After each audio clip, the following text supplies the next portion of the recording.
So, once again, ladies and gentlemen, big thank you to Rosa Mendes for joining us on the show tonight. Of course, you can get the audio part of the interview downloaded on Blog Talk Radio or subscribe to iTunes. Leave a really good comment there and download it there. And, of course, right now, we are live on Facebook. We are live. If you're listening to this live, we're live on Facebook through Wrestling Inc. And, of course, after that, we'll go ahead and be on the Wrestling YouTube so you can see there as well. But right now we are live as of this podcast. So we're going to have a lot of interaction just like we do every single week. We're going to have a lot of trivia. So this week we're going to talk about WrestleMania 14 and WrestleMania 15 trivia. So go back 22, 23 years. Go back. So we're going to have a lot of fun with WrestleMania. So we got what? WrestleMania 15. So 19 to 20 years. So it's not as bad as last week. It was further back, but not too much further back. So we're going to have some fun trivia for tonight, just like we do every single week. For the week this week, we're going to talk about title changes. Again, last week we talked about WrestleMania 1 through 6 title changes. This week we're going to talk about WrestleMania 7 through 13 title changes. Very interesting statistic too when we get to that regarding the WWE Championship. So very, very interesting stuff as we continue to get people here loading up on the Facebook Live. We got Daniel Bryan to talk about. He has returned and he is back. He's back, ladies and gentlemen.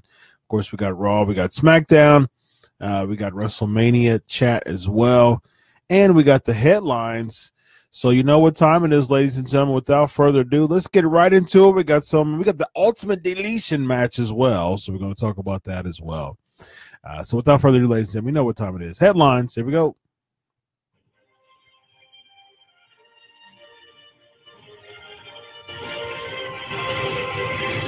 So let's get right into Daniel Bryan chat. Daniel Bryan cleared to return, announced on WWE.com.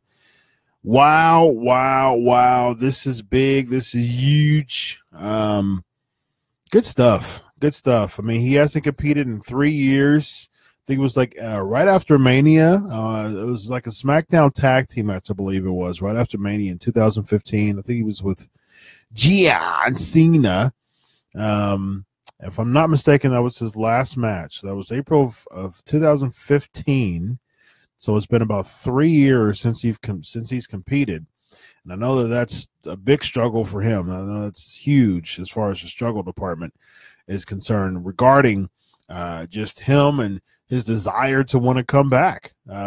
So that's big. That's big to see him back. That's big to know that he's finally been cleared after 2 years of rigorous testing, many type of interviews, many interviews. I remember him being on the Edge and Christian podcast. I transcribed a bunch of that when he was saying just the testing that he's doing and the type of testing that he's getting, and just the fact that he just really, really wants to come back as a competitor. So I'm pulling for him. I really, really hope that we will get Daniel Bryan. But here's my thing. Here's my thing with Daniel Bryan. I sincerely hope that what's up, Jason? I sincerely hope that they don't have him do like a full-time schedule. I really hope they don't do that. I think Daniel Bryan, I think he's at the point right now that don't put him on full-time. Have him do like, matches that that aren't frequent. Don't put him in the ring like every week. I would do like a player coach type of thing, like Kurt Angle's doing, rare occasions on pay-per-views. You don't want to overdo it. You don't want to make him too familiar, in competing every single week. That's how it was with Rey Mysterio, because Rey Mysterio came back for the Royal Rumble, and basically he got this big old pop. But beforehand, he was, I think the last time we saw him, he was teaming up with Kalisto, and he was just kind of like not, no one really cared about him that much. So, that's the thing. I don't put him on all the time. Yeah, Tina, very good. He's a special attraction, is what she said. Absolutely. I agree. Jason says the same thing. And so, I really, really hope that, like has been said here in the chat, special attraction. That's what Daniel Bryan should be. Don't put him in a ring every week. Don't continue to have him just have random matches on SmackDown and just go against this person and that person. Do not do that. You do not want to do that with Daniel Bryan. Make him that featured attraction. Make him that, give him that part-time schedule, because as many people complain about part-timers, those are the people who draw the ratings, who make it exciting, make it more interesting. So that's what I would do with Daniel Bryan. Don't have him compete all the time. There's dream matches out there that would be better. There's dream matches for Daniel Bryan that would be more interesting if he didn't compete every week. That's the thing with Daniel Bryan. If he doesn't compete every week and he has those dream matches, I think that would be great. So for instance, you've got someone like, it'll most likely be him and Shane against Owens and Zayn, which I'm totally fine with. I actually called that on a podcast a few weeks back, and I've seen that. I've seen that direction for a while. And I think that it's going to happen. I'm totally fine with it. Put them back in the tag match. Don't have them be, Daniel Bryan gets itchy when he is in the ring, and he's all about the diving headbutt, and he's all about the suicide dive, and he gets really itchy when he gets in the ring to do those kind of risky stunts, risky spots. I wouldn't do that. I wouldn't do that if I was Daniel Bryan. And I think that Shane McMahon, because he's all about spot fest as well. Have Shane McMahon do the spots. Daniel Bryan, stick to the ROH stuff, the final countdown, versus Nigel McGuinness and AJ Styles and Samoa Joe, the old ROH, Bryan Danielson, Matt Wrestler type stuff. I'm all for that. It was on SmackDown. I thought that he was already dazing because he did the whole running drop kicks and almost landed right, smack dab on his head. I'm like, okay, your first time in 3 years being active in a ring, and you're already making it tough, to see. And I think that you want to scale back, Daniel. I know it's tough, but at the same time, scale back. And we don't want to we don't want to have you already, leave and get concussed again. So very happy that he's back, and I'm pulling for him. He's he'll be 37 coming soon. So, still young in the business. I mean, still young as far as a person, but not necessarily in the wrestling business. He's been wrestling for almost 20 years. He's been in the business for almost 20 years. So he's a veteran in the wrestling business, so he doesn't have more years left. Definitely scale it down.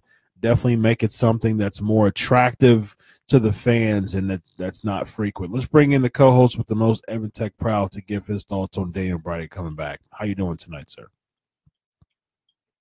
Good, man. Can you hear me? Absolutely. Thanks. I'm actually driving in my SUV on the way home because they're about to get a snowstorm, which is starting to happen now. Anyway, Daniel Bryan, I love that jacket. It reminded me of a jacket I had. That sports coat was nice, like a nice little church attire, didn't it? Mm-hmm. It did. I did like the jacket. well, Q and the Sox. But anyway, like I said, Daniel Bryan, I'm glad he's back. I got excited when, we got the news earlier today. He did. All Daniel Bryan know how to do is to go full-fledged. He did go full-fledged, and in the promo, we're kind of on the Zayn. While we're on air, they must show a little later tonight. And I already thought, I said, he's probably going to get attacked. And it was good. And like you said, he took a lot of bumps. He got kicked in the head about 2-3 times. Yeah. And, took that apron power bomb. And I'm like, dang, he just got cleared. Hopefully you can still be okay for Mania. Right. It's good to have him back. Yeah, it is. It is. It adds more excitement to WrestleMania, the Brock and Reigns, which we'll talk about later, which really didn't go over as well as WWE wanted to go. Just the addition of Daniel Bryan, because you see full-on table with Shane against Zayn and Owens definitely adds a lot of life. Oh, yeah. To a WrestleMania card. It seems to be right now still undecided. Yeah. We only got about 3-4 matches. Right now. Well, there's more that's been confirmed, but yeah, I mean, the tag match, like I said, I tweeted this just real quick. We got Chris saying Nakamura versus Bryan. Yes, that was where I was going. I think SummerSlam, I would definitely like Nakamura versus Bryan. Granny saying that he likes the part-time idea for Daniel Bryan, no 200 days. Totally agree with that. He was talking about on Edge and Christian's podcast. He would like to do I think he said a Jerry Lawler, Terry Funk schedule, 60 days, 60, 70 days a year, which that's about 2 to 2.5, 2 to 3 times a month competing. I would even say less than that, actually. Nakamura and Bryan sound awesome for SummerSlam, but let's not forget the one cash cow. You have to do Daniel Bryan against The Miz. This is a program that's been building up for over 2 years, and ever since The Miz did that promo on Talking Smack a couple years ago, he's been the most over thing called the heel. He's been the best heel in WWE for the past couple of years. Yeah. And like you said, Bryan against Nakamura would be great, but they have to do a Nakamura. They have to do a Bryan versus Miz. Yep. It has to be a pay-per-view match. I agree. That's fine. You got to do that for Survivor Series. Don't do it on some throwaway pay-per-view like a fast lane bragging rights. No mercy. That has to be like one of the top 4. It is not. I think that Money in the Bank would be good. Tina saying here, not a dream match, but DB versus Miz has to happen. I agree. That was another one of the matches that I was thinking of as far as what they need to do. And I think that it would be good. I think that there's a lot of build to that. I think there's a lot of backstory to that match, which would be pretty fun. Definitely not a dream match feel, but I think it definitely, got to strike while the iron's hot for sure. So Justin and Granny saying has to go back. No running drop kicks. Absolutely. Totally agree with that. No running drop kicks ever. As we saw on SmackDown, he's still on the running drop kick tip. And, I tell you, don't do it, Bryan. Don't do it. Don't do it. Don't do it. Don't do it. I don't think there's. I don't even think there's a point. I don't even there's. I mean, it got a pretty good ovation, but who cares about you'll get an ovation regardless. Who cares about an ovation when it's sacrificing, brain injury, re-aggravation. So I don't think there's a need to it. Let's see here what we got here. All right, let's get into the first trivia question for tonight, ladies and gentlemen. First trivia question for tonight. Who were a part of the dumpster match at WrestleMania 14? Who were a part of the dumpster match at WrestleMania 14? Ooh, ladies and gentlemen, the dumpster match. You got to scale back to 1998, ladies and gentlemen, and get you a little dumpster match in You got to remember who it is. Did you just see the Jarrett laugh? Oh. Yes, absolutely. JEFFJARRE That's double J. Oh.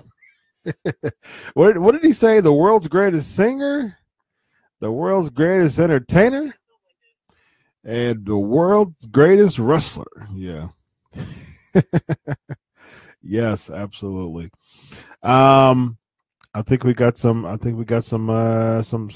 good answers here. Absolutely. The correct answer is Cactus Jack and Chainsaw Charlie versus the New Age Outlaws. Cactus Jack and Chainsaw Charlie versus the New Age Outlaws. Mark Henry has been announced to be inducted into the Hall of Fame. Well deserved. I don't think anybody could disagree with that whatsoever. 100% well deserved. He has been in the business. He's been in the WWE consistently for longer than anyone. Kane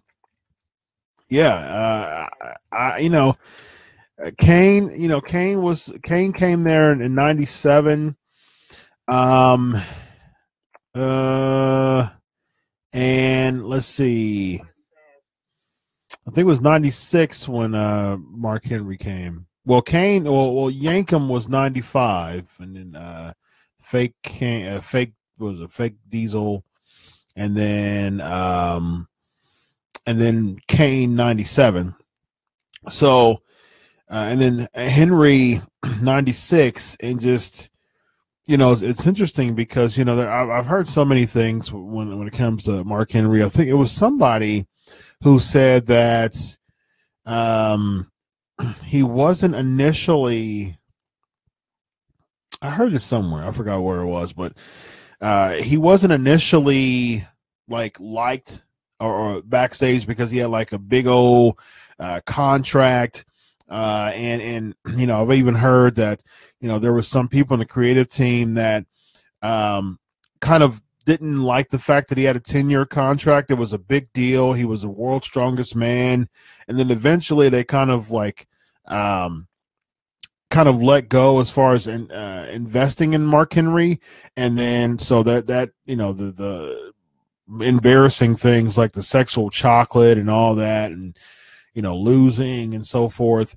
But it's so funny because that ended up being to his benefit, because sexual chocolate, I don't know if that was intended to just kind of bury him a bit, but sexual chocolate, he was way over, with sexual chocolate and the Mark Henry, and the Mae Young stuff, he was super over.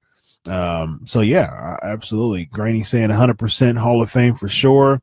Congrats to Mark Henry, 20 years in WWE. Yeah, 20 years, 22 years in the WWE.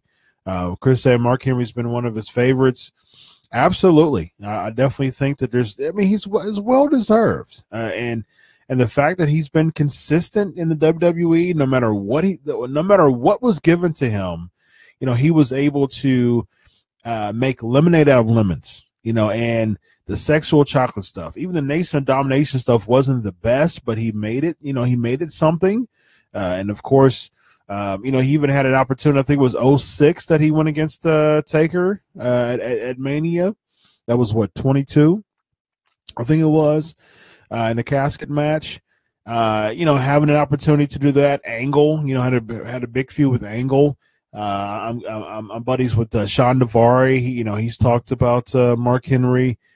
So yeah, he was managing him during the Angle thing, and Hall of Pain, of course. That was just something that just came out of nowhere. That worked. Yeah, and it worked. It worked. That's just, and the the retirement speech that he had against John Cena and having a main event against Cena for the WWE Championship. You think it's that easy? I got a lot left in the tank. Just wow. That's what I do. Yes, the salmon blazer. Yes. Oh, I wasn't a big fan of the Teddy Long stuff. But at least, again, at least he worked with it. That's the thing. That's my point. He worked with it. He was handed it, but he still made something work, and so, well deserved for Mark Henry in the Hall of Fame, without a doubt. The very fact that he quietly retired last year, and we were a part of, I think he was in Andre Battle Royal. That was one of his last matches. I think he did something with Braun Strowman as well last year. Quietly retired, and I think, the next year after he retired, he goes into the Hall of Fame because it was one of those things that there's no argument to the fact that he deserves to be in the Hall of Fame.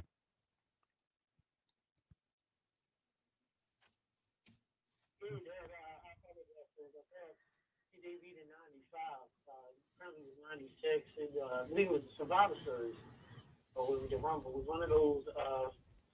He showed up at the little cap, and he went against Lawler. Yeah, Jerry Lawler. Yep. He went from having a fade and a beard, and he was with the Nation, and sexual chocolate, and he had his. He was with Teddy Long. He kind of had his singles run for a couple of months when Goldberg first showed up, where he just was there. He was wearing a different color types. He just had his dress. Right. It was very funny. That F5 from Brock Lesnar. The F5 from Brock. Ooh. He wrestled against Benoit on Raw, and a couple of his hair parts came apart. Yeah, I remember that. Then he came out the ring. Me and my buddy were always joking about him coming out sweating all that wet. So the extras over his beard, and he was the Hall of Pain, and this was all coming out all wet. And like you said, he was over winning the world title. I forgot he beat Orton. He had a little quick run. Yep. Justin just said, Justin saying even in WCW he was amazing there. Sure was. Yeah. Mm-hmm. It was an elimination chamber in February of one year, and I remember he eliminated 2 or 3 people, and I think he was like the last. He was like he eliminated by Cena. He was like the third to get eliminated, or he was like the final 3, and he was so over then. And I was being so like, why can't he just get this type of they gave it to Kane overnight. He didn't give it to Henry, but he deserved it. My question is, when did they decide to interview The Rock about Mark Henry? Did you catch that? I did. The Rock when he came back. That was like, so was that planned? Like, what is that whole time to interview The Rock? He just showed up randomly backstage. That's why he showed up Mark Henry. Oh, Mark is a great guy. Like, yeah. Yeah, I mean, I think. Yeah, I think eventually they were going to put him in. They have a bunch of B-roll stuff, you know what I mean, like all the time. They keep B-roll stuff just for little blurps like that. Even if it wasn't Hall of Fame related, that they'll make it B-roll, to kind of blurp it right there. So, it fit. I noticed that too. It was pretty interesting. Got a comment saying thought Mark Henry was going to end the streak at WrestleMania 22, excuse me. I didn't think that, but I definitely think I was happy that Mark Henry got a spot against Taker at Mania. I think that even if you lost, to say that you were a part of the streak is just that's a big deal. I got another comment saying favorite match was the Monster Mash Battle Royal, him against Kane and Big Daddy V and Great Khali. I remember that match, ECW. D'Lo. Oh, I got a good question. We see D'Lo Brown in the Hall of Fame. Huh. D'Lo Brown in the Hall of Fame. I should text him and see. see if I could text him and see. Yeah.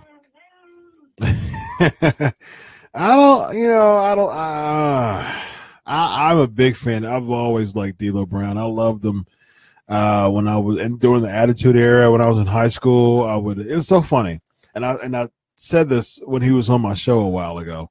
I don't know how long it's been since he's been on my show. A couple years back, probably. But I mentioned this on the show when he was on here. When I was a junior in high school during the Attitude Era, and the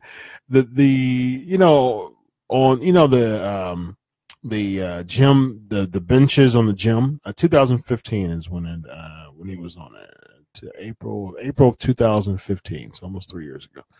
All right, so you have the benches on the gym, and you can the bleachers, and you can push all of them back. And so when you push all the bleachers back to just give more room in the gym, you've got the ability to stand on the top bleacher, right? And so I was a junior because I would have seniors be like my henchmen. And it was so funny. We had a big old crash pad in my high school, and I would stand on top of the bleacher and I would have some upperclassmen. So I was like a sophomore, junior. I would have some upperclassmen like kind of be my henchmen, and I would just look at different people in the gym and I would point to them, and I would be like a ringleader, and they would grab them and they would lay them down. One person would like hold their feet and the other person would hold their arms, and I would go all the way up to the top of the bleachers. So we're talking about 6-7 feet high. And I would do the most poetic looking lowdown that people, or the sky high is what it was called. The lowdown was the now the Titus does it, the Clash of the Titus or whatever. But the sky high was the sky high. Yeah, the sky high was the frog splash. When was it the lowdown?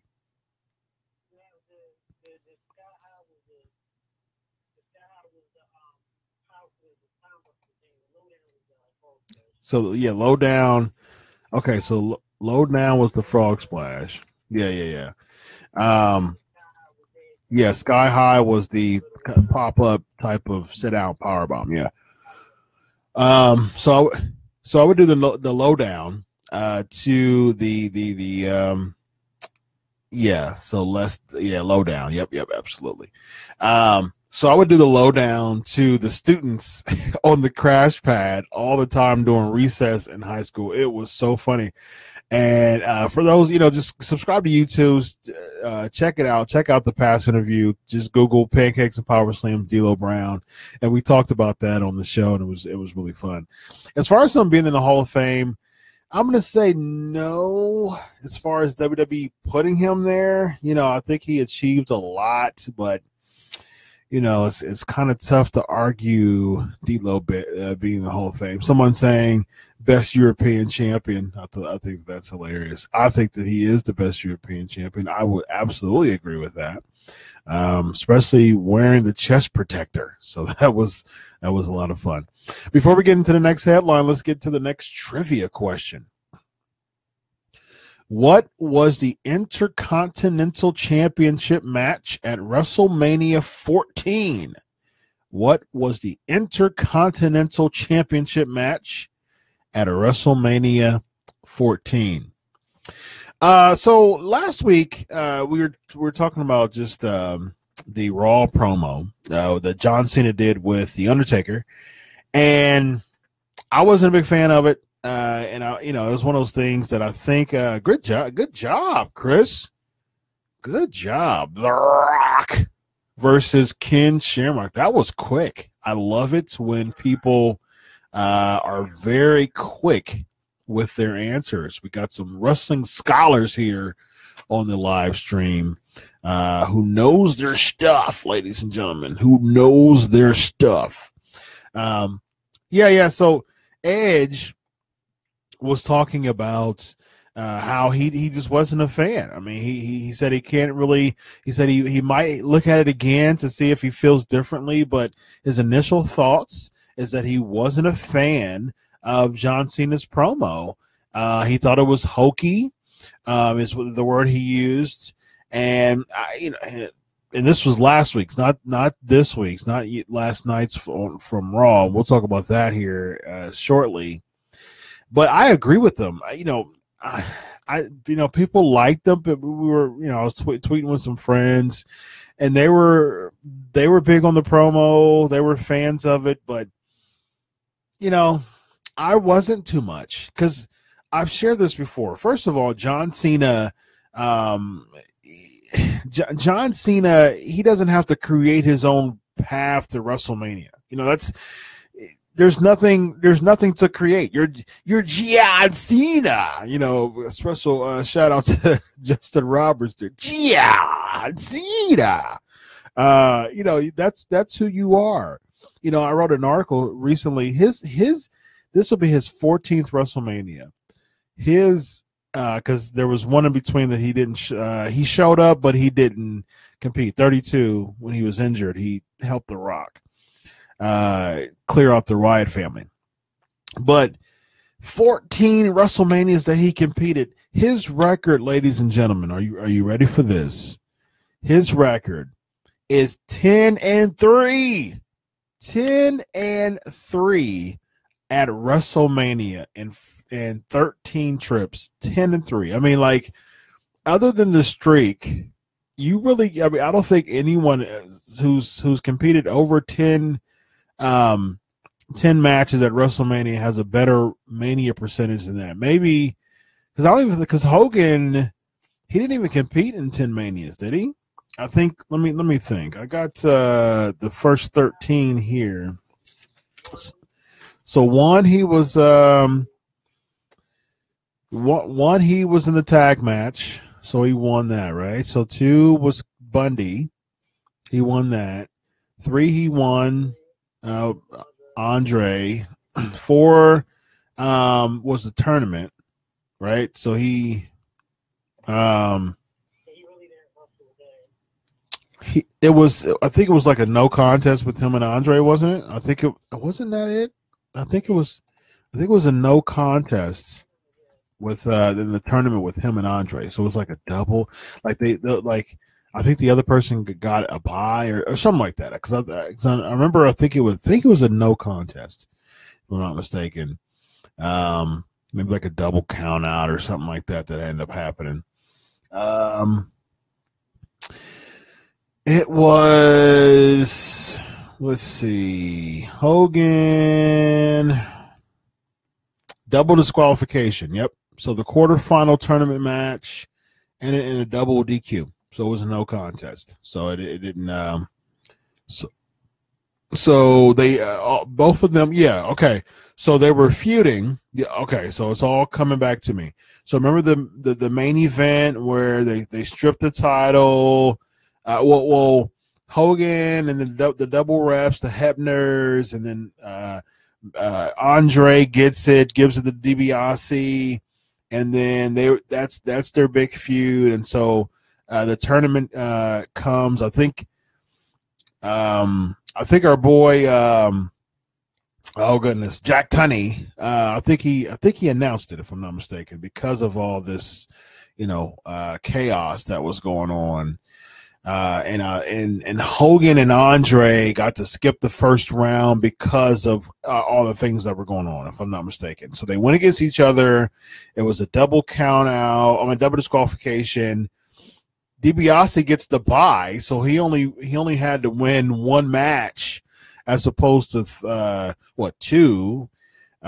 We had to win 3. Well, he had to win 3 to get to the finals, and he only won 1. He beats Morocco Well, he won two. So he beat Duggan, and then he beat Morocco, and then he got a bye because of Hogan and Andre, and he automatically went to the finals. So everybody has a price, ladies and gentlemen. Savage beats Butch Reed, then Greg Valentine, then One Man Gang. Savage, man, they really pushed Savage at WrestleMania 4. They really put him over.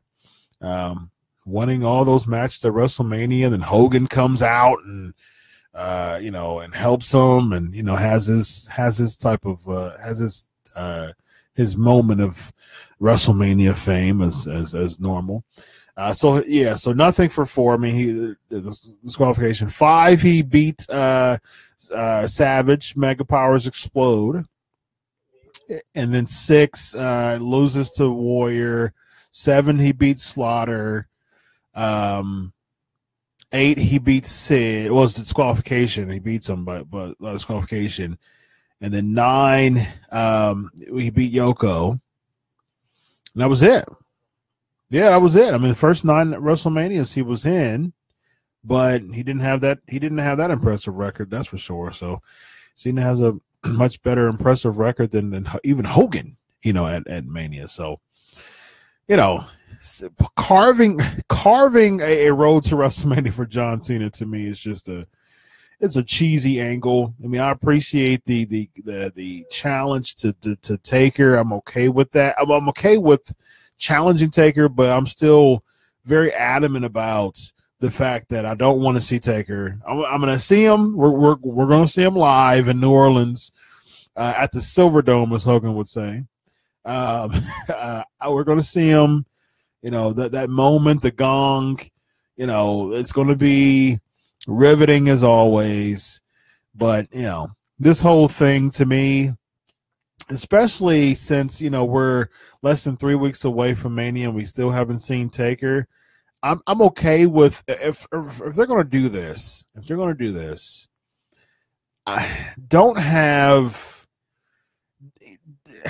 you have to have Taker come out, but no physicality, none of that. But I don't want to see another week of Cena continuing to do these promos. I don't want to see that.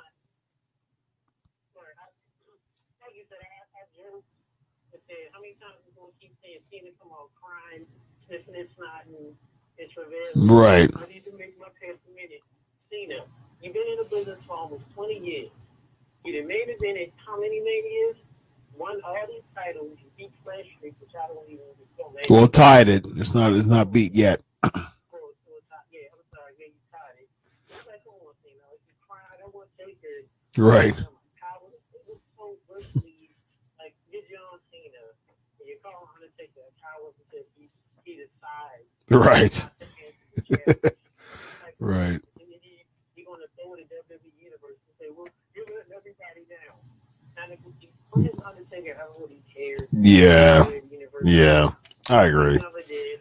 Granted, those are the minions of the night, creatures of the night. The church is always creatures. Yeah. For that time, when Vince McMahon, I know you're going to get mad at us now. Remembering there's that time a couple years ago that Vince McMahon all of a sudden had some kind of power over Undertaker and forced Taker to face the Sunshine and hell and Mania. But besides that, Taker does stuff with his own returns. Like you said, all things is done. It comes out, takes 40 years to come out, with his robe and it stands in somebody's face and look at the WrestleMania sign. He's the only person that doesn't point to the Mania sign. He just turns his head and just looks at it. Get out of the way. Right. Please stop this cliche. And someone points at the media sign. Look at the media sign like there's some kind of. Oh, that's not going away now. Yeah, that's not going away.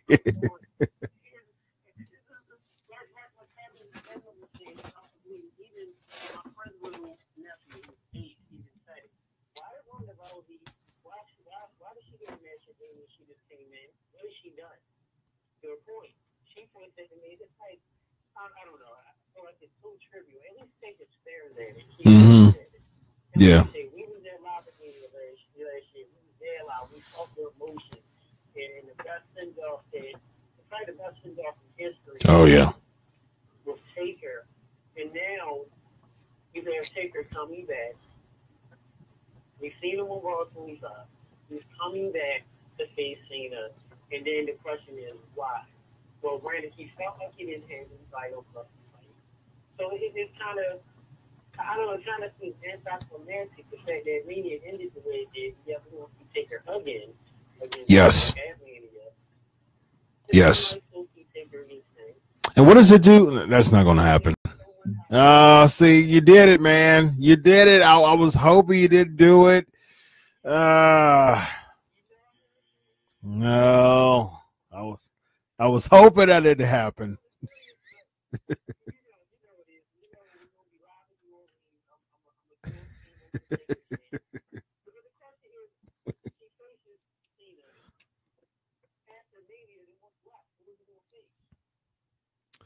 Nobody. I mean, I really hope this is it. I mean, really. I mean, come on, Taker. Come on, Mark. Or as Tony Atlas say about Mark Henry, mock. I would just mock Henry. Mock. The world's strongest man, Mark Henry. Yeah, Tony Atlas with his accent. Yeah, but Taker, come on. Last year, you and I both, Evan, said that 33 was the GOAT, but now I'm gonna have to take that back because Taker's coming back.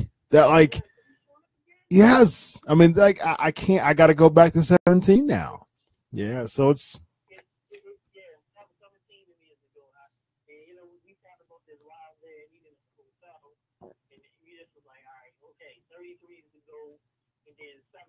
Mm-hmm. 19, yeah. Now it's like, it reminds me of you can back me up on it. And I'm not a big fan of Superman. I'm over that. Mm-hmm. But it reminds me back in the day of the 90s when it was the death of Superman. Superman got killed by David, and it was so, everyone felt it. It was so real. Superman is dead, and even I felt it. And then my friend, he comes back. Yeah. And it's like, yep. What? It's like, okay, we know about the death of Superman, David, and Bruno. But you're like, this was like, okay. Come on. Yeah, I agree. There's no point. I mean, there's no point. Yeah.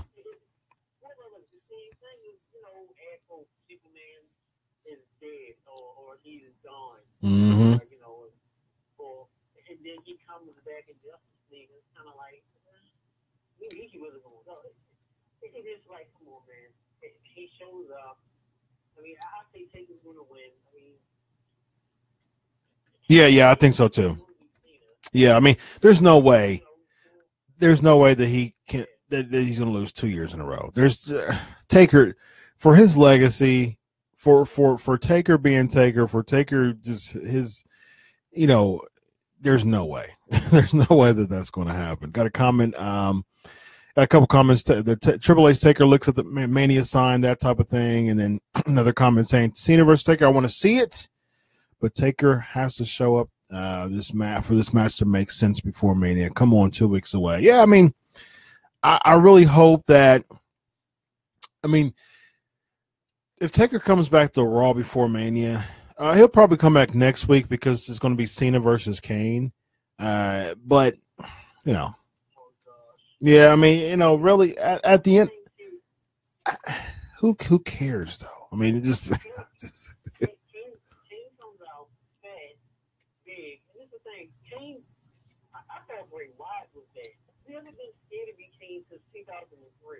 Yeah, it's been a while.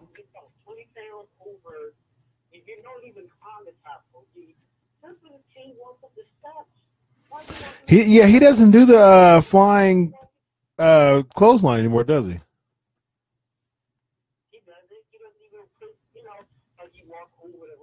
Yeah. Yeah, he does. He does.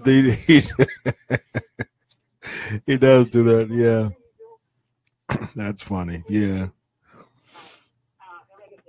know Kane's been in the business as long, just about long as Henry, but it's like there's no. Not to be funny, King Maxwell does more of a fear to me than Kane. Because you know Kane is going to come back and he's going to lose to Cena. Yeah, of course he is. Here's the thing. Kane's a legend. I wish that Kane and Mickie James will retire this year so they can go. Both of them will be in the Hall of Fame next year. If they retire this year, just like Mark Henry last year. He's in the Hall of Fame this year because he retired last year. If Kane and Mickie James retire this year, they both will be in the Hall of Fame next year because they both have done so much for the business. I wish that I like Mickie James, and every time I see Mickie James on Raw, I'm like, she is a legend in the business, and why in the world is she relegated to being Alexa Bliss's lackey? It's just terrible. I cringe every single time I see Mickie James on Raw, and she's just not where she should be. I don't like it. I don't like it at all. And I hope she retires. I hope she gets an agent role, a trainer. I think she'd be perfect training in the Performance Center. Kane, he doesn't need no WWE job. Perhaps you got a mayor race coming up in less than 2 months. He could be mayor. He's been in politics for a while. He'll be fine. He'll be fine. I got a comment saying last year was the perfect send-off. This doesn't make any sense in my opinion. I and both Evan agree that, this makes absolutely no sense at all. It's just one of those things that Taker, he still has that itch to wrestle. He's probably still having that big payday. He probably wants, he wants a new car or a new something, or wants to treat Michelle out or something like that. I don't know. Someone saying Mickey's only 38-ish. Don't like her spot either, though. Yeah, she's 38. She'll be 39 this year. She was born in 79, I believe. But she's been around for a while. She's been around for a while as far as the wrestling business is concerned.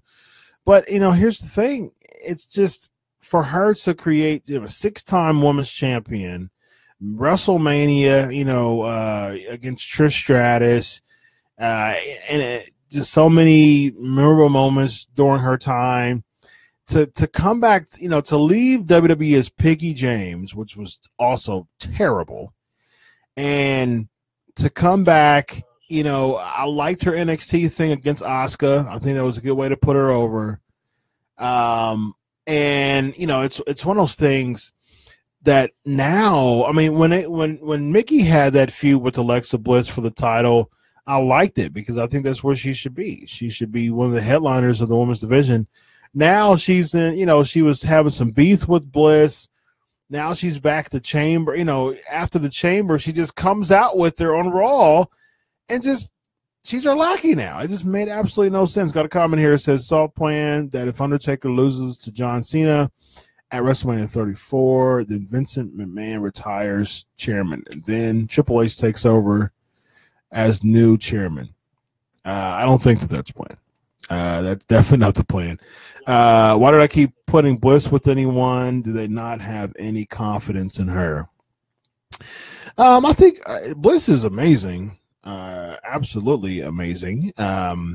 Sometimes it helps with the heel, having her be with an accomplice, because it just really helps their character. So heels being with someone I don't mind, but make it someone not Mickie James because there's no point of having Mickie James with her. To be honest with you, I don't like Absolution at all. I think they're just I think they're premature. Sonya Deville's growing on me as a character. Mandy Rose, she's got the pinup, type of look to her, so I understand why they're doing that. But I'm just not a big fan of the group at all. I don't see anywhere going with them. I think Sonya Deville being a bodyguard for Alexa Bliss would have been better, honestly. Next trivia question. Who did The Undertaker defeat at WrestleMania 15? Speaking of The Undertaker, who did The Undertaker defeat at WrestleMania 15? Next headline before we get into Raw and SmackDown. Real quick, let's talk about Baron Corbin was revealing when he wanted to. A recent interview, he revealed when he was told to cash in his Money in Bank contract. I said like 2 hours before, and it's really interesting. I just found it really interesting that the Money in Bank contract winners find out that quick, to cash in. Just like Seth Rollins, there were. Basically, it's been reported, that he never. Good job, man. Chris is on a roll tonight. We're all the other people in the chat room. I think that you've got some stiff competition tonight. Christopher is on a roll. Big boss man. Yeah. So I think it's one of those things. That when it was Seth Rollins when Seth Rollins cashed in, Roman Reigns was supposed to win the title, and then they just didn't have enough confidence in him yet, so they had Seth Rollins do it. They pulled an audible backstage at Mania, which was really interesting, and end up working out. I think that was a good call because I don't think Reigns was ready to kind of be the one that beat Lesnar, be the upcoming star to beat Lesnar yet. In the past 3 years, I think he's grown leaps and bounds. I mean, he's a hard worker. I think he's really good in the ring. His promos getting much better than it used to be. So I think now is a very good time as opposed to 3 years ago. So I'm cool with that. But it really is interesting to see and to know, those backstage facts as far as, Rollins being the day of, almost right before the match, and then Corbin being told like a couple hours before. Unfortunately, Seth Rollins ended up probably having one of the most memorable cash-ins other than Ziggler, only cash in at Mania, and then Corbin ended up cashing on just a throwaway episode on SmackDown and losing. So it's polar opposites as far as success is concerned. But it's interesting to see, to know when those cash-ins occur and how much they know.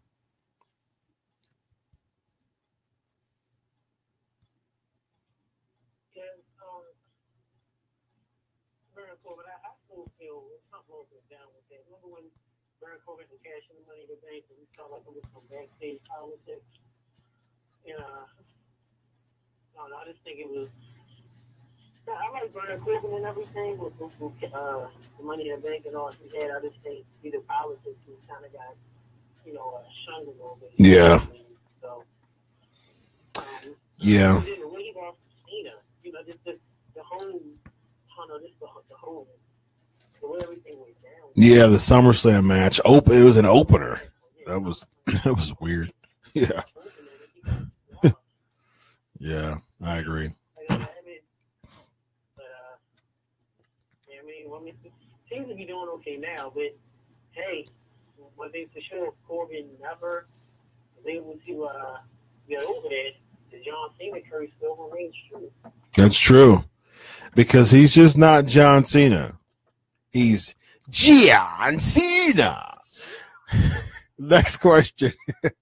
Who won the WWE Championship at WrestleMania 14 and 15? How about that? Who won the WWE Championship at WrestleMania 14 and 15? Very interesting question there. All right, so Mick Foley, before we get into Raw and SmackDown, quick thoughts on Raw and SmackDown. Foley thinks Vader and Chyna should be in the Hall of Fame. I've said this plenty of times. I think Vader absolutely, Chyna absolutely. Of course, I'm not a fan of Chyna's, extracurricular activities when she was still with us on this side. Good job, Eric. Stone Cold Steve Austin. Stone Cold Steve Austin. But yeah, it's one of those things that as a competitor now here's my logic with this. Now I didn't agree with Chyna's extracurricular activities. But here's the thing. With Sonny it's just one of those things that she's becoming like she's going to jail. You know, it's one of those things that she's going to jail for this stuff that she's doing. She's multiple alcohol issues that can cause people lives, and that's the thing with Sunny as far as like, man, you need to chill. Chyna's deal was her personal preference that, just as a firm believer, I don't roll that way.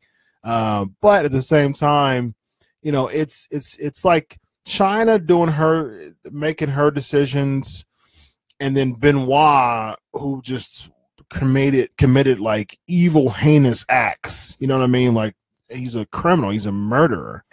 And to me, it's like there's a line of demarcation. It's like Chyna doing her personal stuff, and then of course she had alcohol issues as well and drug issues. But Benoit, there's no justification, with Benoit, and that was just evil. Unfortunately, that happened. You know what I mean? So it's like Benoit, absolutely not, just because not only would it be a terrible PR move to do that, and WWE would never do that, just because it would be, like I said, it'd be terrible, terrible PR move.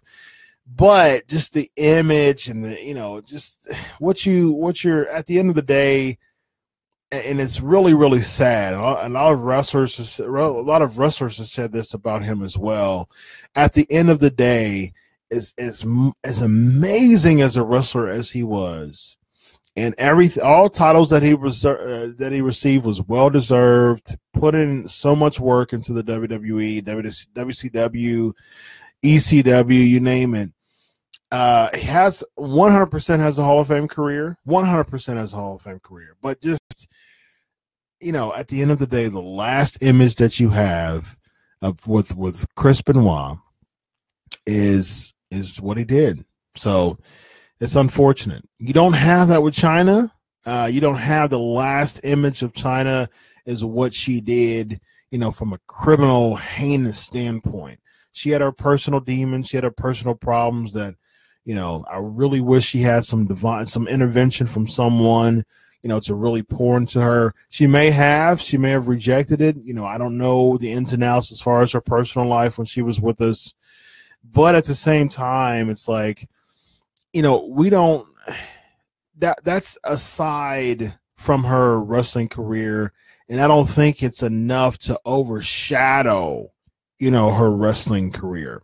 So that's my take on it. And I think that Chyna should be in the Hall of Fame.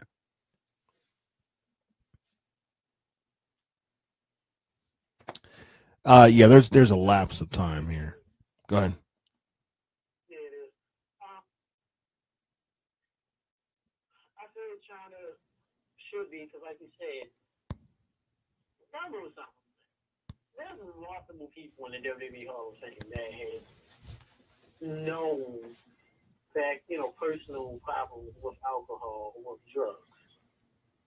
And like you said, with Chyna, she should be in. I mean, look at the barriers that Chyna broke. Her being on Playboy, doing everything she did. She's the first and only woman after the Continental Champion. She was the first woman entering in the Royal Rumble. She's broke a lot of barriers. So just by professional accolades alone and other things that she's helped do, put it in there. She had a squash match. She just obviously in the 17. She did great things, and like you said, the things she did in her personal life, that was her personal decision. It wasn't like you said, with a Sonny or with a Benoit, where it's like, okay, bad PR, that was her decision. You can't help what people tend to do in their personal lives. In the ring, definitely. Chyna, as he was saying, for his first day of the Hall of Famer. Mm-hmm. Yeah, absolutely. Got a comp. Vader's a no-brainer. Oh, yeah. Yeah, certainly. Yeah. Yeah. There's no argument for Vader.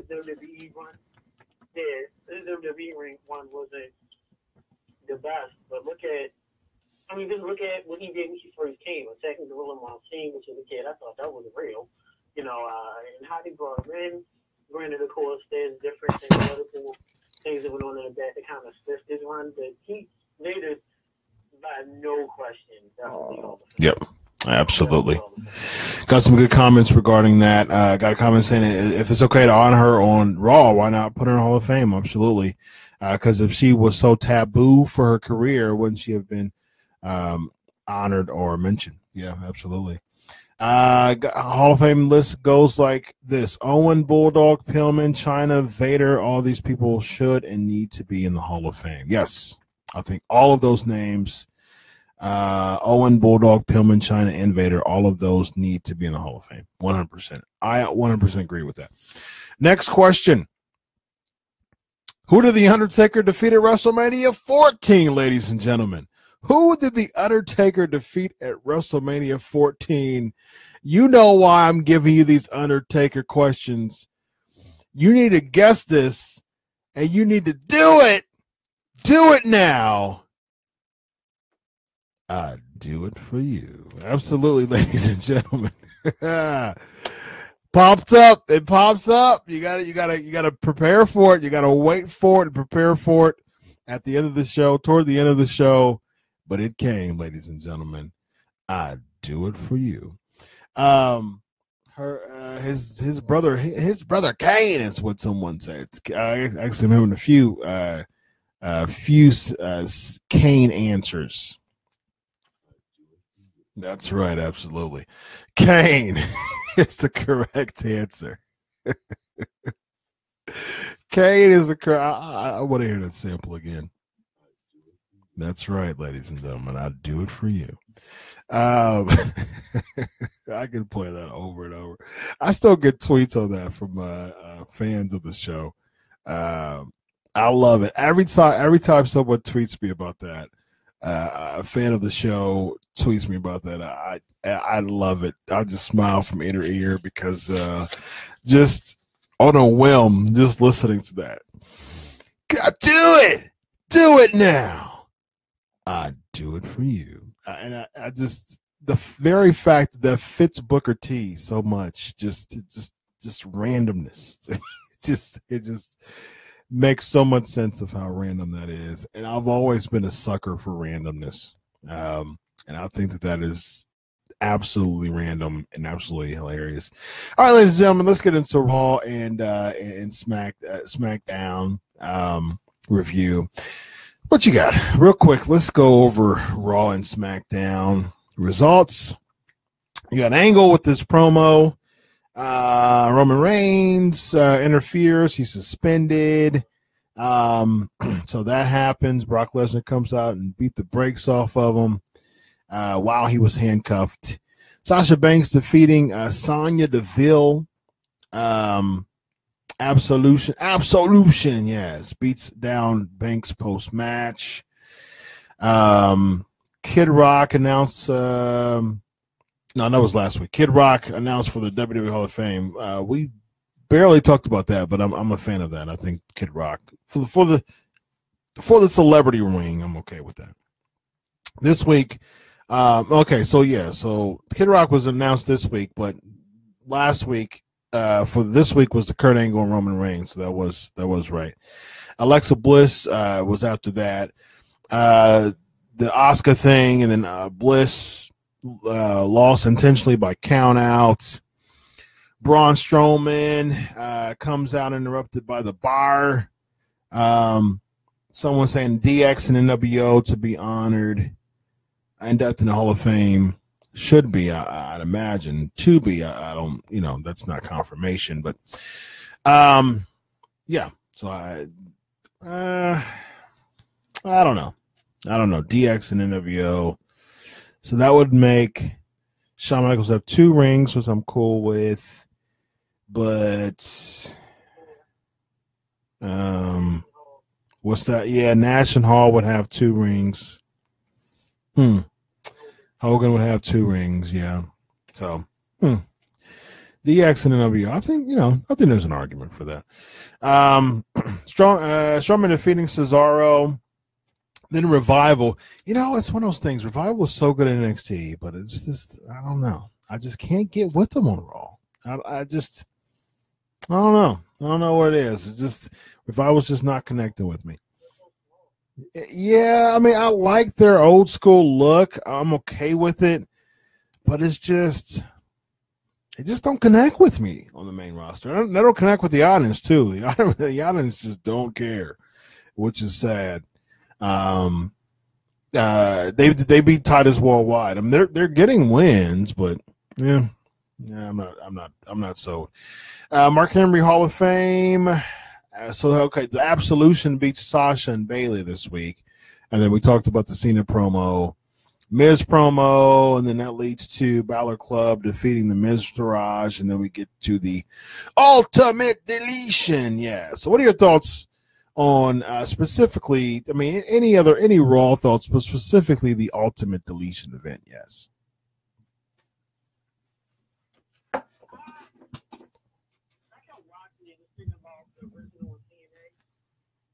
Which was much better, by the way. Yeah. One of those things where people wanted it so bad, they want to save their WWE, and they do, you're just like, okay. Mm-hmm. Yeah. It was there, it happened, it was much better, TNA was okay.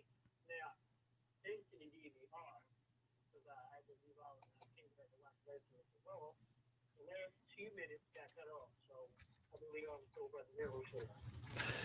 Yes. Okay, we did see one. There was some things that I thought was funny, but it just, I don't know, it just didn't hit the spot like it did in TNA. I just didn't. Yeah, it didn't connect with me as much either. People were just crapping all over it. I don't think it was bad. I will say that. I don't think it was bad. I don't think it was like horrible. It didn't connect with me as much as TNA. I guess we're biased because the TNA one was so good. And real quick, Mustafa Ali, I was watching 205 Live before the show. Mustafa Ali beat Drew Gulak. So it'll be him and Cedric at the finals of the Cruiserweight tournament. So they're giving Mustafa Ali some love. Very, very interesting there. Got a comment saying, I love the Revival, but I'm biased. I used to watch Dash here in Georgia when he was Stephen Walters. Sweet guy. Special shout out to Dash Wilder there. Another comment, Ultimate Deletion was good, just could have been a little bit better. Yeah, I mean, it wasn't terrible to me. But it was just, there was some to be desired. I wish there were more theatrics. I mean, I like the going into the Hardy Gates. I like Vanguard 1 coming out with the hologram. I liked all that. I like Rebby playing the piano again, talking about, and them King Maxwell and Lord Wolfgang and Senior Benjamin getting some love. Despite Hardy's arrest for the alcohol use, he did, his there were some talks that the cameo would be edited out, but they decided to keep it in, which I think was okay. I mean, I think it was a good addition to the match. There were some points that was just kind of lull. The whole going into the Hardy ring and the dome of Hardy. The dome of deletion, which is funny because I remember when they actually had a show. They had a show, a TNA Impact Wrestling show, there at the Dome of Deletion. They filmed it. I thought it was super cool. There was so many cool things about Broken Matt and Brother Nero during their Impact run. I think that was one of them. They have a whole show filmed at the Hardy compound, the Dome of Deletion. I don't remember it being called that at the time, but inside their garage. I think another thing, maybe the thing about this now is reminiscent on the first one. Yeah, what was the first one called? Total Deletion? Final Deletion. Was that the first one? Okay. Mm-hmm. and then Apocalypto.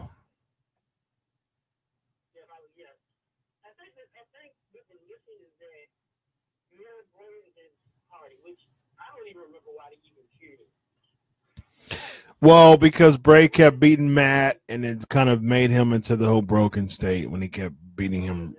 You know. Okay. I think what was missing is this is this Bray and Hardy, which Bray characters, the people had harder to the form, but the Nero didn't go one. You know, of course, Little Game wasn't born yet. His addition.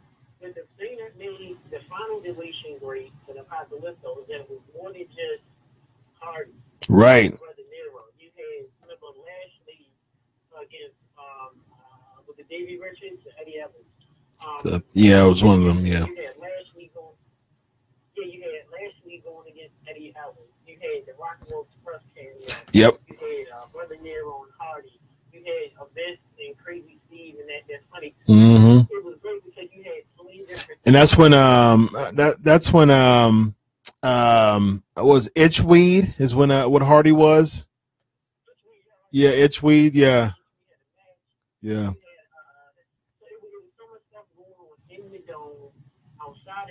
Mm-hmm. And it was fun because everybody's like, what is going on? And I think that's probably what was missing here. It was just Hardy and Wyatt. That's it. Right. It wasn't like, okay, Hardy and Wyatt plus, you know, I don't know, you know, you could do the Miz in there. Yep. You could do like multiple people. I agree. I think that's why. Put Kurt Hawkins in there. Why not? Put Kurt Hawkins in there. Yes.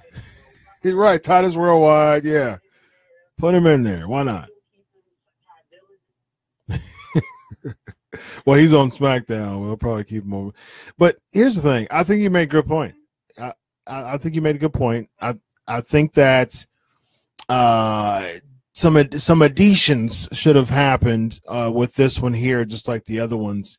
Well, even with Final Deletion, there was still like some theatrics with it. There was like the pyro gun that, you know, that he was trying to shoot Hardy with, and there was a bunch of pyro and stuff, and they went up to the hill at the end, and you know there was so much going on. There was so many good theatrics that was just surrounding the match. With this one, there was some spots, but it was just a lot of wrestling. You know what I mean? Like, we don't want that. It wasn't. It was. I don't care about that. I don't care about just a wrestling match. I don't want a hardcore match. I want the theatrics. I want all the bells and whistles that come with the ultimate, you know, deletion. And I think that's what was missing. I think all the bells and whistles and the theatrics, I think there was left to be desired. It wasn't bad. It wasn't bad. I don't think it was as bad as people always say. It wasn't very good. It was probably a little average to slightly below, but I don't think it was terrible. But it did left some to be desired, though. I think it did. I think it did do that. I think it just left some to be desired, and this is, I cringed. I personally just almost threw up in my stomach, in my throat. I almost threw up when Bray was like, "I'm not done." I'm like, "Oh no! Wait a minute! You better be done. I do not want to see this feud again anymore. No, done. You better be." Nah. Well, they want to do part 2 because they're not going to film anything and air it. Because from what I heard, they didn't even show the match in front of the crowd. So, but yeah, I mean, I don't want to see it. I don't, you know, both of them. So there's discussion that Bray Wyatt's is going to be repackaged. So I don't know how true that is, but someone saying not bad but average match. Yes, absolutely. Yeah. So this whole well, I just heard that he's going to be repackaged. So I don't know if it's going to be Bray, just kind of doing away with the Bray Wyatt deal, which I don't think he should. Maybe some variations of Bray Wyatt's, but from what I've heard, it's going to, because the whole lake of reincarnation, him not being there, he's deleted, is over. Real quick, I do want to give a shout out.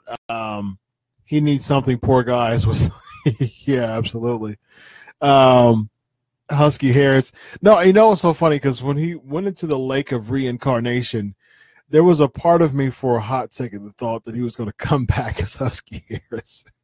I was waiting for it, and I was waiting to laugh, because I think if they would have done that, I would have just busted out laughing. Why not? I mean, he's already damaged goods.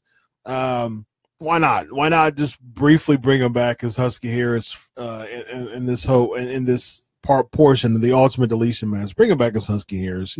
Why not?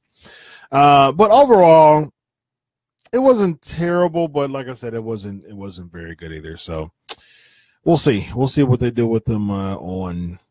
I do want to give a special shout out real quick to him saying, "I knew you'd come." That was the first time he said that, and I was a big fan. Bray Wyatt, I knew you'd come. So when he did that, I said, absolutely fantastic.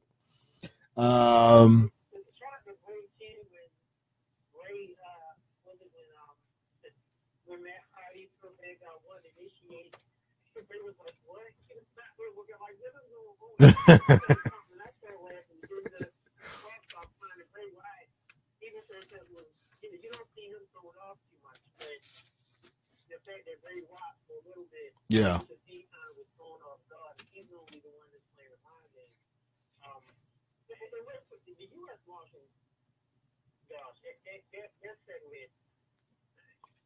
Oh, yeah.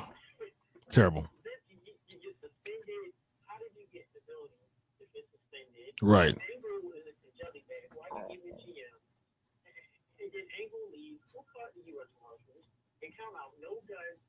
Right. Didn't one pull out like a little knife or something? Or was it a taser? I think it was a knife or something. I'm like, what? You don't pull out a knife as a U.S. Marshal.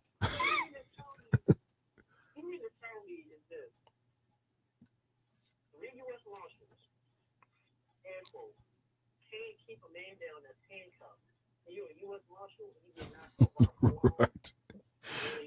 Yeah. I think that was terrible. They should have brought out security. Yeah. Yeah.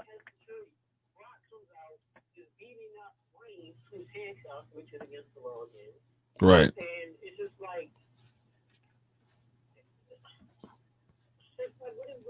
Yeah.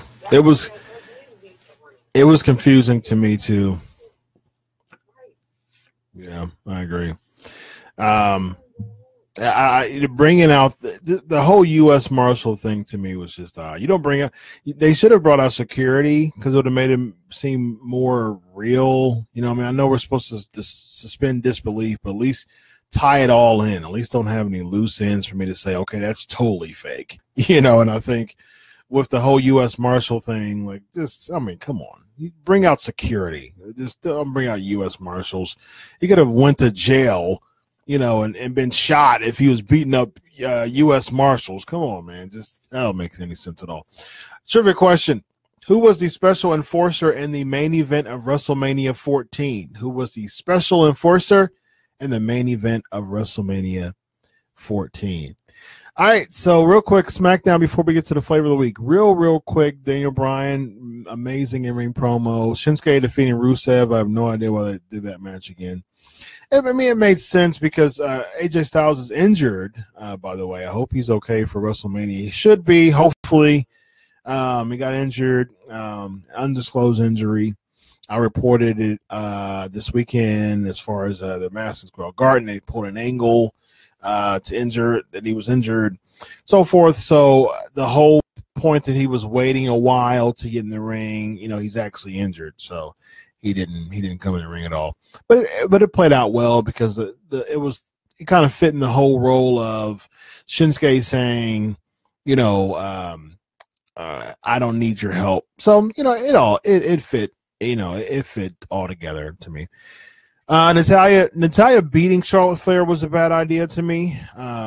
Charlotte Flair being in WrestleMania, defending the Women's Championship, losing. I don't care if they did the tease. No point at all for Natalya to win this match. She has no prominent spot on WrestleMania. No point in her winning at all. I think it was a bad call. Harper and Uso, that was pretty much self-explanatory. Harper was going to win. The gender thing, hyping up the U.S. title match. I'm okay with gender being in this spot, actually. And I think him and Randy Orton's a good spot. So I'm cool with that. Good, correct answer. That's correct. Mike Tyson. So, and then we got Becky Lynch and Naomi, Liv Morgan and Sarah Logan. I mean, similar to Absolution. Okay, so the Riot Squad, Ruby Riot's good, but Liv Morgan and Sarah Logan, they make Absolution look like Daniel Bryan. I mean, that's as bad as, oh man, just bad. And then Daniel Bryan at the end, the angle was really good to me. I think it was fantastic. So it should be interesting. Like we talked about in the beginning of the show, I think it's I personally, we'll be there at Mania. And personally, I'm looking forward. This has become one of the matches I'm looking forward to the most. I'm looking forward to Reigns, Lesnar. I'm looking forward to Nakamura, AJ. I think it's a pretty solid card. I think, I don't see any dead spots.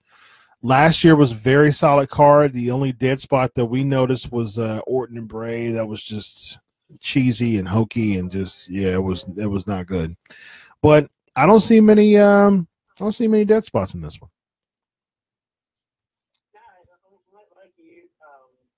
WrestleMania is a solid card.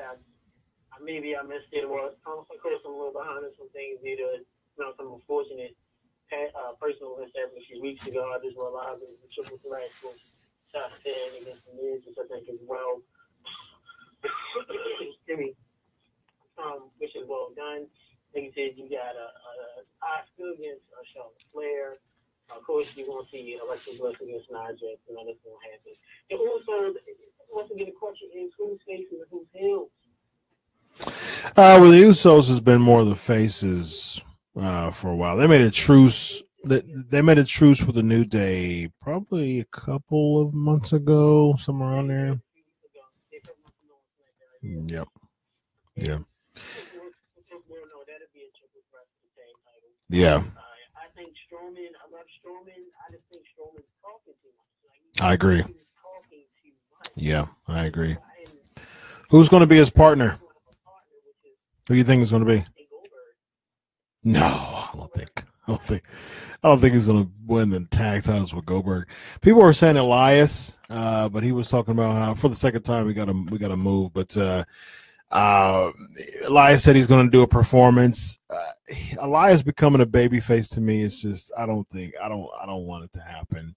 It would make sense if it was Elias because it's kind of strange bedfellows have been feuding. My personal pick, I would pick Kurt Hawkins. I think that's the perfect way to end his losing streak. Have him be tag champ again with Braun Strowman. I think Kurt Hawkins would be over if he wins that match, and I think that would be my choice. Real quick, who competed in the Brawl for All finals at WrestleMania 15? Who competed in the Brawl for All finals at WrestleMania 15? All right, we got a few minutes left. Real quick, let's talk about these title changes of the flavor of the week. Here we go. It is now time for the flavor of the week. All right, real quick, got a couple minutes. WrestleMania 7, the Nasty Boys, never been sold on the Nasty Boys, defeated the Hart Foundation for the Tag Team Championship. Hulk Hogan defeats Sergeant Slaughter for the WWE Championship. WrestleMania 8, we had Bret Hart defeated Roddy Piper for the Intercontinental Championship. Randy Savage defeating Ric Flair for the WWE Championship. 9, we saw Yoko beating Bret, and then Hogan beating Yoko in like 20 seconds. It was around 20 seconds, both for the WWE Championship. 10, we saw Bret get his retribution against Yoko, beating him for the WWE Championship. WrestleMania 11, Owen Hart and Yokozuna defeating the Smoky Guns for the Tag Team Championship. WrestleMania 12, Shawn Michaels defeating Bret Hart, Iron Man match. And then, of course, 13, Undertaker defeating Sid to win the WWE Championship. Real quick, interesting statistic there. 10 years between WrestleMania 4 and WrestleMania 13. So 10 WrestleManias. Every single one of them except for one had a WWE Championship title change. So very interesting statistic there. Except for WrestleMania 11 was the only one out of 10 years that the WWE Championship did not change hands. Yeah. Butterbean and part of the Smoking Guns, Bart Gunn.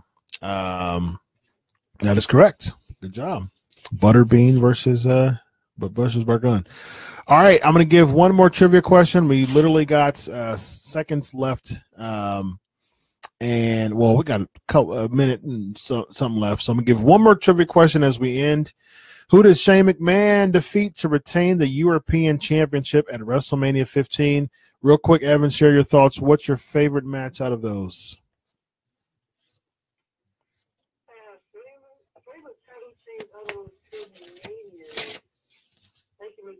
Will be Bret defeating Piper. I always remember that. Great storyline with the Oscar title. Bret's eye was busted. Yep. Somebody's eye was busted. And you thought Piper was going to turn heel. Don't throw a Piper. It was great. That was my favorite. Then King would be Savage against Flair. Of course, we would end up seeing this match a million times over in WCW.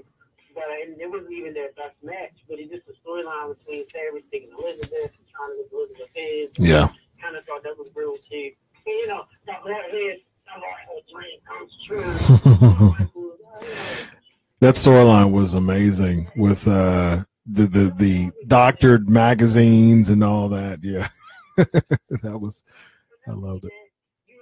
For the first time, real quick ever, you had two commissioners actually get involved. You had Commissioner Piper make the match. You had Gorilla Monsoon, the actual president, to restart the match. Yeah, it was really cool. Yeah, the whole Flair and Savage thing over Elizabeth, that angle was super hot. Good choices. Mine says Michael's Brett. We got a comment saying Flair Savage at WrestleMania was underrated. Yeah, mine is Michael's Brett. I think just that whole deal, the Iron Man, just the boyhood dream has come true. Just the emotion that came with that was amazing. Real quick, I don't have an answer, so I got to give it to you. X-Pac, he defeated X-Pac. Thank you so much for being a part of the show tonight. Rosa Mendes, what an amazing interview. Thank you so much. Renaissance Rosa Mendes is what I'm calling her. She says she's going to rechristen herself to that. It's fun to give people their gimmick names on the Pancakes and Powerslam show. Rebrand people here on the Pancakes and Powerslam show. So fun, so awesome. Thank you so much, Rosa, for being a part. Definitely one of my favorite interviews in the 6 years.